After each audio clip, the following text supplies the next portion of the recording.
Welcome into this week's edition of SnoCountry.com's SnoCast. I'm Meteorologist Steve Glazier. We're going to have a little bit of fun. You're probably going to get fairly fed up or annoyed with the hearts. How many times I say love in this edition, but I'm going to tell you what I love about the weather forecast, what areas I love, what days I love. I won't get into my other loves. So let's begin with what I love about the forecast. Certainly the western United States, western Canada and the United States, especially northwestern United States. The east, I do love the opportunity for some smaller snow chances and maybe some more comfortable skiing and riding. We're mostly talking warmer weather and not a lot of big storms. So my first heart goes to, again, British Columbia, Alberta, the northwestern United States. This is heading into Thursday and Friday, the latter part of the week from the 15th to the 16th. What has fallen? Fresh snow, northern Idaho, Cascades, Colorado finally catching up on that.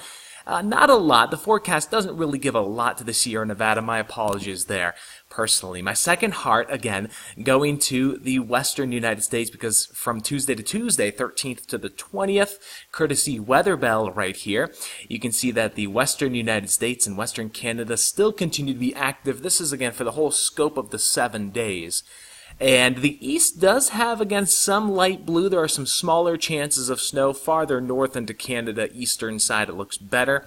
But watching Washington, Oregon, Idaho, Montana, Wyoming, Colorado, and, of course, the western two provinces. Day by day, what I love here, actually, we'll take a bit of a break from the hearts and love. Just talk about day by day. We are going to be having our one system cruising through the northwest, Washington into British Columbia, Montana, Idaho, so we'll be moving from here down in this direction, and that's going to bring us about 4 to 8 inches of snow there from that event alone. And then as we look at the eastern U.S., it's kind of a mix here. We have a cold front that's right through the Ohio Valley. This is all kind of rain, shower activity, some heavy in the southeast. This is some light frozen precipitation, if not a cold rain for the east. That brings in some colder air for Saturday. Quiet on the East Coast Saturday, and generally kind of quieter here in the western U.S. on Saturday.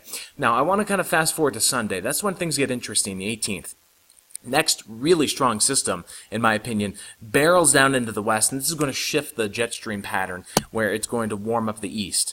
We'll get to those details in just a moment, but watching kind of an elongated, loose area of low pressure, I've talked about this in previous snowcasts, so you have to watch these things. So the day to watch in the Northeast is Sunday for maybe a little coastal low or some kind of light to moderate snow event. I'm not going to tag it with some snow totals. It's just with the cold air in place and you have some moisture coming through, it's a little more favorable for that. So that's what I'm hoping for there on Sunday. But this is 8 to 16 inches here from Sunday to Tuesday. It really dips down.